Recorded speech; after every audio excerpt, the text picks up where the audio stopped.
Shit. Anyway, it's gonna be sit downs. You know, when you're, I used to, you know, a long time ago, I've sold a lot of weed. Flower peddler. You know, 15 years I stay on the better side of the law. You know, I have not had an addiction, drug addiction in 15 years, and I do not live street life whatsoever. That's kind of why I have no friends anymore. Don't trust anything.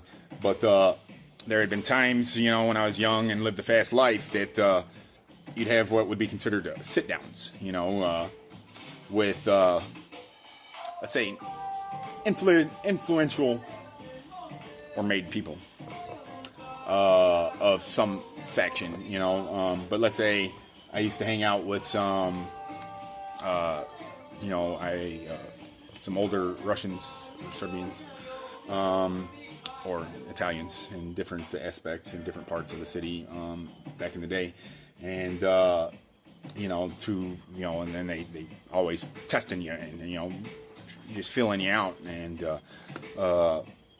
you know, it's like I never joined a gang. You know, my dad would have rolled over in his grave if I had done that, which I'm sure he dancing in there for handfuls of things. But I overall was always a very good person with a good heart that stood up against bullies and protected the you know, weak people, the underdog, or just stood up, had integrity, you know, like a real man should.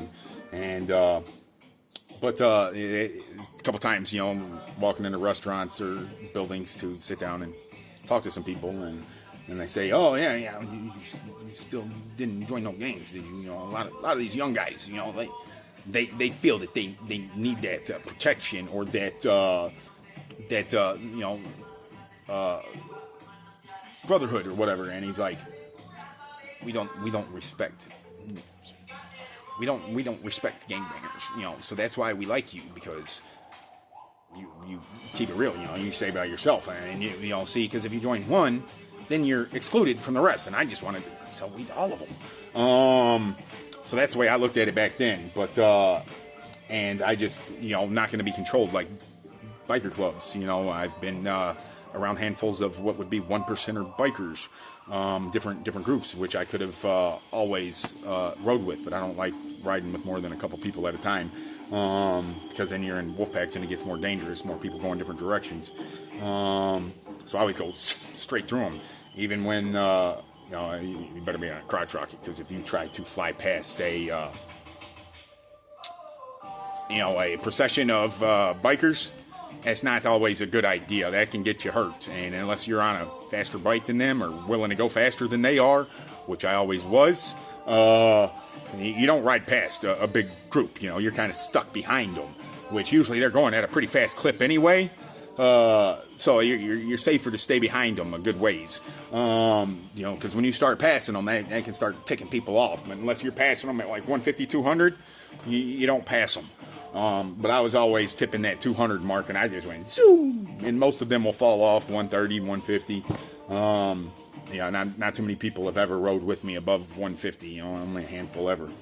But I have not done that in 15 plus years. So, but that's therapy that I need. So sit downs. You know, I had a few situations where you know, I got asked that question. You know, about you know, gangs, and you know, just testing, you know, your, you know, seeing if they can trust you and if you have loyalties or allegiances to other people.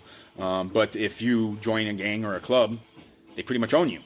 You know, you're like, you know, and it's like a prospect, you know, or an initiate into that. To me, I'm an initiate in the higher realms. So I don't need to get validation from anything else. But you know,